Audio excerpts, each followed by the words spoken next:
사도행전 1장 11절 말씀입니다.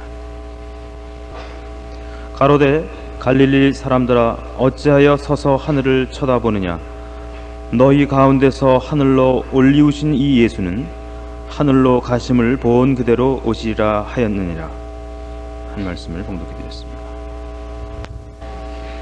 주님께서 승천하실 때 지켜보고 있는 제자들에게 천사들이 이렇게 말하자면 힐난을 합니다. 갈릴리 사람들아 어찌하여 서서 하늘을 쳐다보느냐. 너희 가운데서 하늘로 올리우신 이 예수는 하늘로 가심을 본 그대로 오시리라. 하늘로 간 그대로 오시리라. 이게 여러 가지 내용이 담겨져 있습니다. 그래서 우리가 주님의 재림을 기다리면서 유혹받고 시험받는 문제들의 몇 가지 귀중한 판단 자료와 원칙들이 여기 감추어져 있습니다.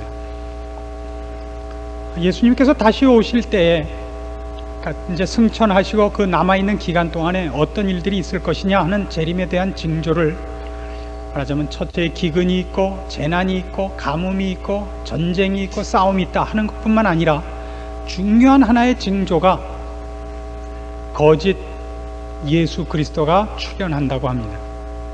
그래서 무엇을 근거로 예수 그리스도가 아니라는 것, 주님께서 재림하신 것이 아니고 주님은 아직 안 오셨고 주님이 오신다면 우리가 어떻게 알 수 있느냐, 그리고 그런 것들이 우리의 신앙에 어떤 부분들의 부실함 때문에 생겨나는 유혹이냐 하는 것들을 오늘 살펴보고 우리의 신앙을 굳게 하도록 하겠습니다. 먼저 기억할 것은 초림과 재림의 차이를 알아야 됩니다. 주님께서 처음 오셨던 초림에서 맡으셨던 일과 재림하시면서 하려고 하는 일은 전혀 다른 일입니다.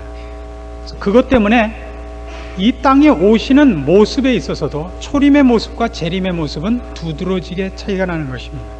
그래서 보통 거짓 예수, 거짓 재림 예수들의 가장 큰 틀린 점이 있다면 재림했다면서 주님의 초림의 모습으로 자신을 감춥니다. 즉 재림의 모습에서 꼭 나타내야 할 일들을 저들이 흉내낼 수 없기 때문에 초림과 재림의 차이를 사실은 분간 못하게 해놓는다 이겁니다.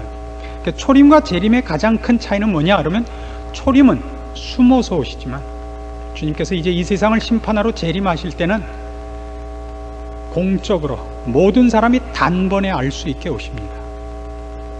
그래서 우리는 초림의 가장 중요한 목표와 그 목표와 사명 때문에 주님이 감추어져서 온 그 일들을 먼저 살펴보도록 하겠습니다.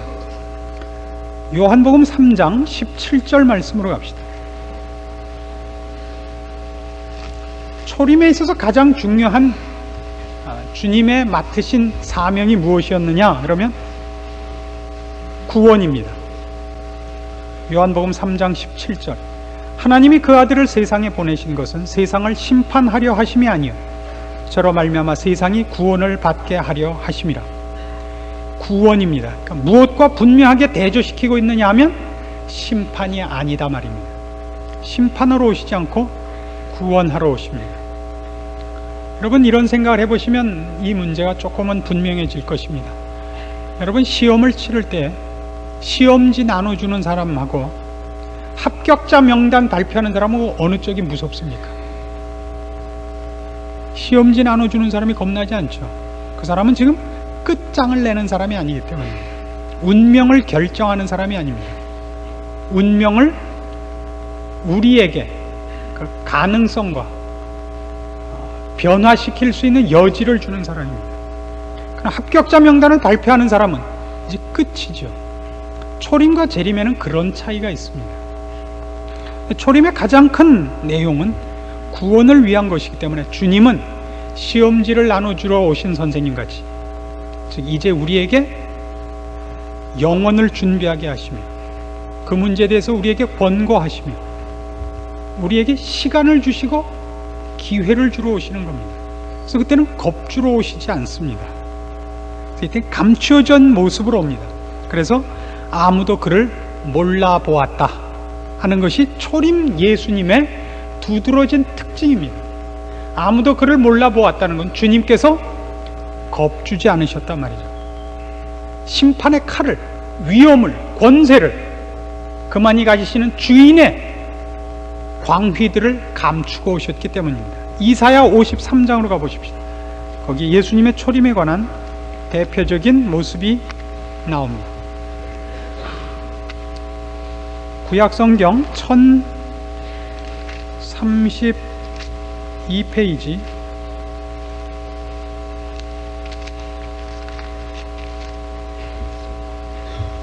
이사야서 53장 1절 말씀부터 봅니다.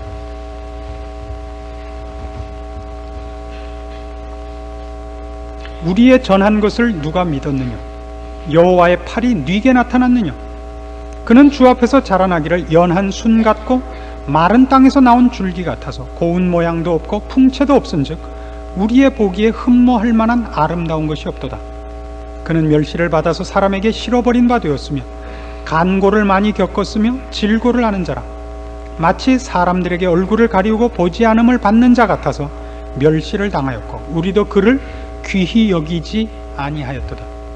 주님이 못생겼다는 표시가 아닙니다. 심판자, 온 우주와 역사의 주인으로서의 위엄과 광채를 감추고 왔기 때문에 사람들이 그를 거부할 수 있는 모습으로 오셨다고요. 괄세를 당하시는 모습으로, 즉 그의 권세와 심판권을 놔두시고 권고하러 오셨기 때문에 이때 사람들은 그를 높으신 분인 줄, 하나님인 줄 알아볼 수 없었다 그럽니다. 초림하셨을 때 예수님의 두드러진 모습이고 그 모습의 특징입니다. 그러나 재림엔 다릅니다. 이제 다시 오실 때는 이제 이 우리에게 나눠줬던 시험지를 걷어서 채점하러 오십니다.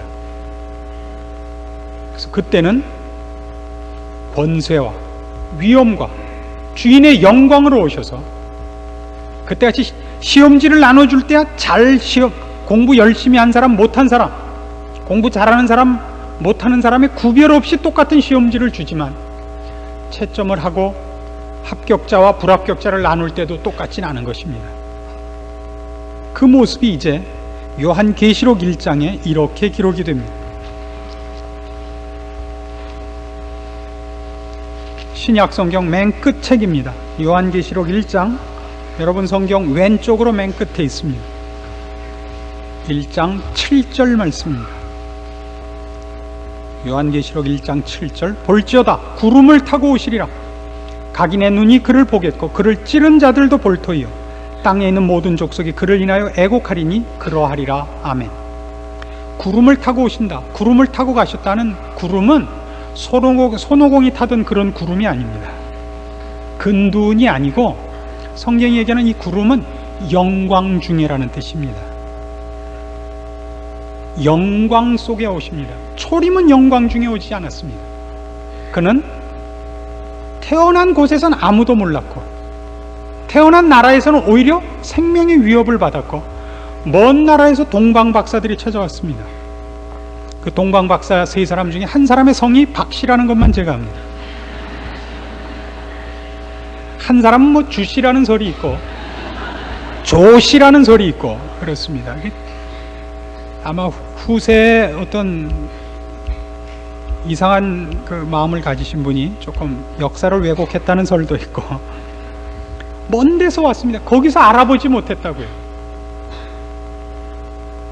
밤에 들에서 양치던 자들이 찾아옵니다. 주님을 찾아가는 것이 이익되지도 않았고 복종해야 되는 권세로서의 굴복의 그런 감정을 유발하시지 않은 모습으로 왔었다고요. 그러나 이제 다시 오실 때는 누구도 그를 알아보느냐면 그를 찌른 자도 그를 알아본다고요. 초림 땐 그를 찔릴 수 있었습니다. 그가 영광 중에 계시지 않았고 권세를 나타내지 않았으며 심판하시지 않은 모습이었기 때문에 사람이 감히 그를 찌를 수 있었습니다. 찌를 수 있었다는 건 그는 예수 그리스도를 인정하지 않았고 알아보지 않았고 자기와 방불한 인간으로 생각했던 것입니다.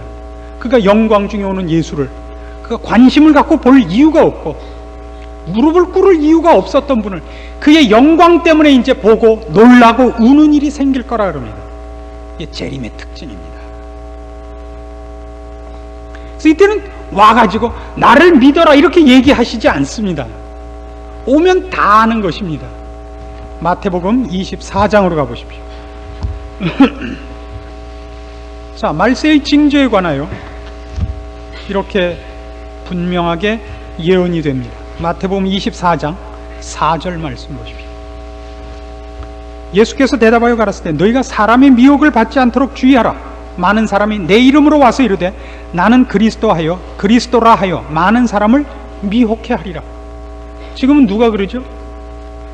문 선생께서 그러시고, 조금 더 옛날엔 박 선생께서 그러셨습니다. 그 박 씨는 우리 박 씨가 아니지 않나 이렇게.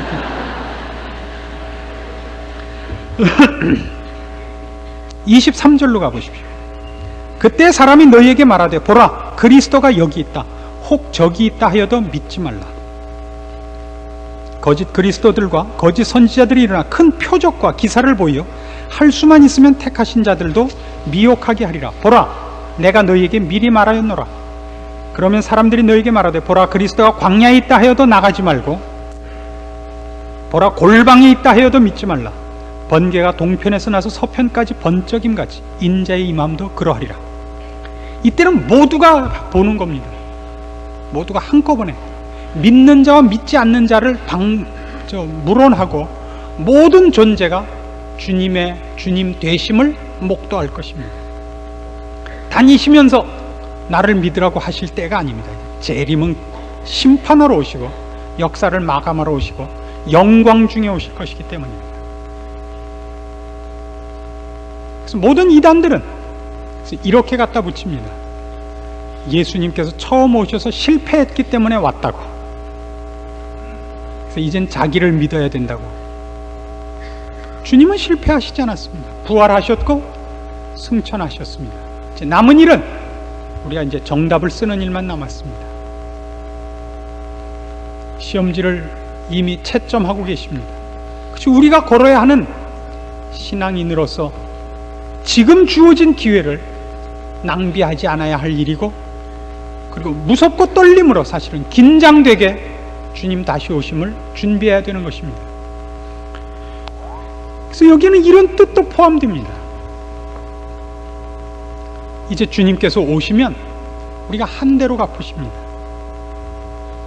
시험지 내놓고서 내가 사실은 많이 알고 있었는데 시간이 없어서 못 썼다든가, 알고 있었는데 내가 쓰는 걸 게을리 했다든가, 잠깐 실수로 잘못 썼다든가 하는 말은 통하지 않습니다. 여러분이 믿는 예수 그리스도를, 여러분이 믿는 기독교적 신앙을 정신훈화 정도로 마음의 교양으로 갖고 계시면 안 됩니다. 우리가 실력 있는 자라면 우리의 실력을 시험지에 쓸 수 있듯이 우리가 갖고 있는 신앙이 우리의 생애를 변화시키고 주님 다시 오심을 기다리는 것으로 우리를 바꿔놓지 않고 우리를 움직이게 하지 않는다면, 그래서 여기 있는 것 같이 너희가 본 그대로 오시리라 하는 말의 무서움을 모르는 것입니다.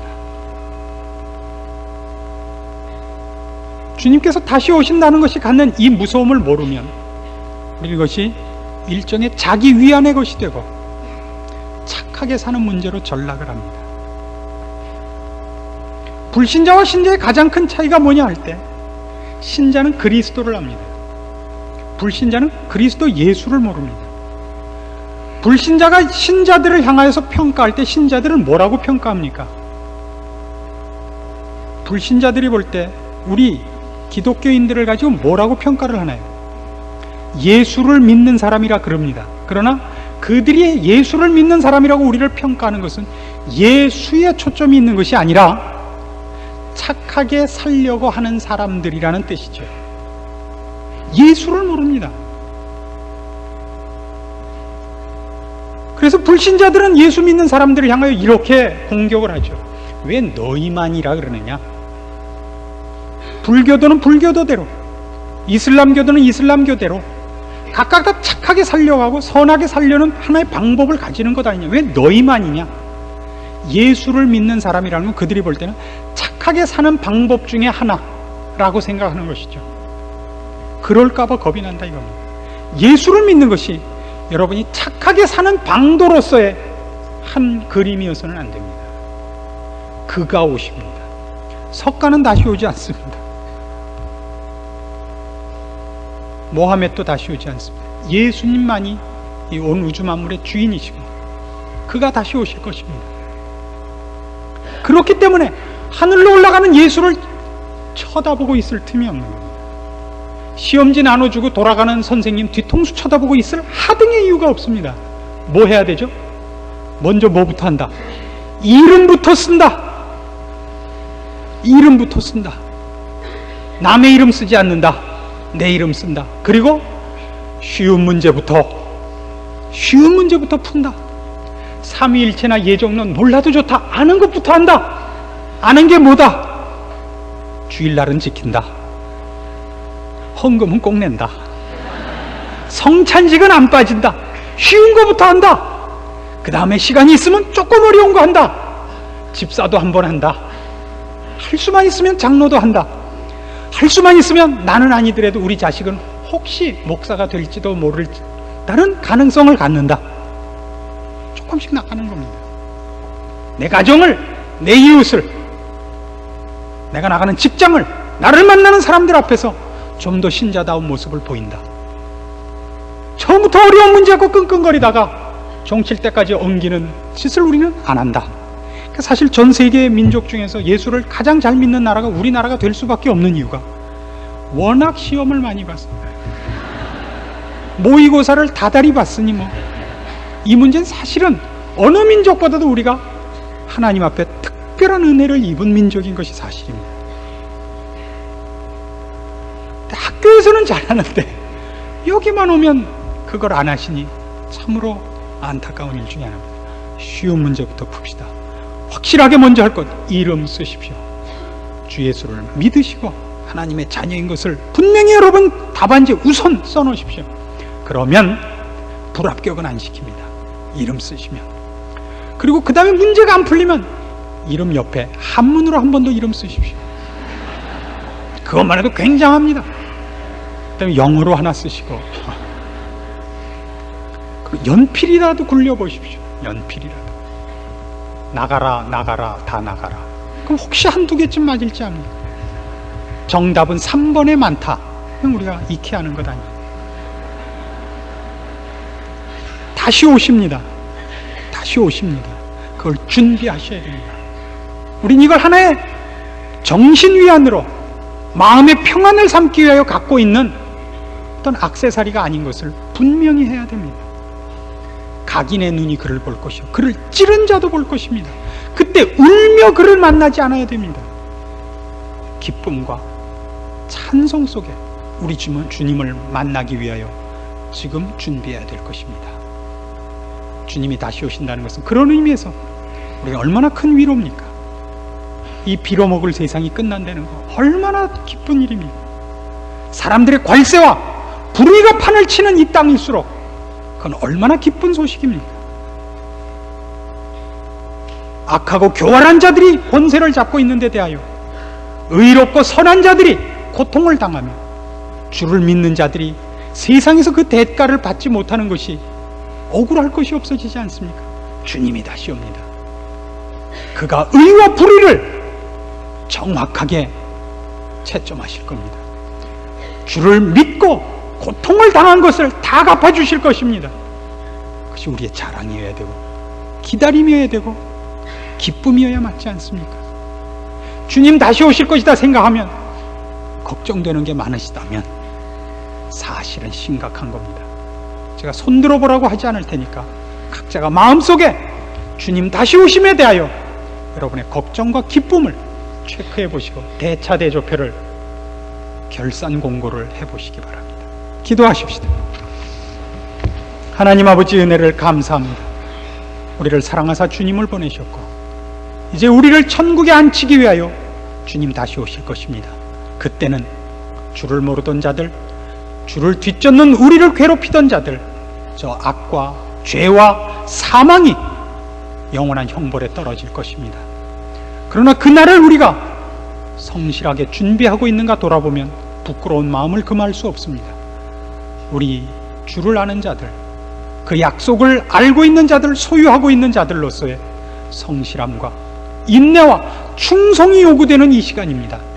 주의 말씀으로 다시 한번 그 소망을 확인한 주의 자녀들에게 주를 기다리는 마음에 간절함과 기쁨과 찬송을 주시옵소서. 부끄러움과 게으름과 핑계대는 것에서 떨쳐 일어나 주의 부르심 앞에 성실과 충성으로 다시 한번 분발하는 일들을 이 시간도 주께서 그 마음에 새기시고 귀에 말씀하사 주님 앞에 붙잡힌 바 되는 마음으로 만들어 주시옵소서.